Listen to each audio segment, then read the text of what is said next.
কে দিল পিরিতের বেড়া লিচুর বাগানে কমলার বাগানে সৈগ কে দিল পিরিতের বেড়া লিচুর বাগানে।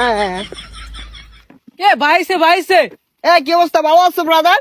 ভাই আপনি তো পুরাই চেঞ্জ হয়ে গেছেন ভাই, কেমনে কি? আগে তো খেত কামারে কাজ করতেন। আরে ভাই অতীত নিয়ে টান দেও কেন ভাইয়া? তুমি একটা চাকরির কথা বলছিলা, চাকরি করবে নাকি? সেনাবাহিনীতে ঢুকাই দিই তোমারে? উচ্চতা তো ভালোই আছে তোমার। ভাই আমি যে উষা, আমার তো পুলিশে নেয় না, সেনামিতে ঢুয়ে দিবেন কেমনে কি ভাই? আরে সমস্যা নাই, সেনাবাহিনী আমার কাছে ছোট ভাই। তুমি যদি 2 ফুট চাও তাও তোমারে ঢুকাই দিব না, মানে চাকরিতে। আচ্ছা ভাই ঠিক আছে, একটা চাকরির ব্যবস্থা করে দিন যে। এই ভাইয়া দাঁড়াও, একটা ফোন দিই। হ্যালো কদম আলী, এই মুড়ে আমার গাড়িটা নিয়ে আসো তো। কি কোন ভাই, এই সিভার ওটা এত বড় গাড়ি ঢুয়াইতেছেন ঢুকবো? আরে সমস্যা নাই, আসলেই দেখতে পারবা। ভাই এত চেঞ্জ এত টিয়া পয়সা ভাই, কেমনে সম্ভব এগুলো ভাই? এই যে ভাই আপনার গাড়ি। ভাই এই গাড়ি চালাতে পারবেন? আরে 12 মাস তো এগুলাই চালাই। এই সরো।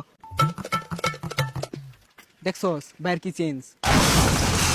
এ ভাই ভাই ভাই এ ভাই ভাই ভাই ভাই ভাই উঠেন ভাই।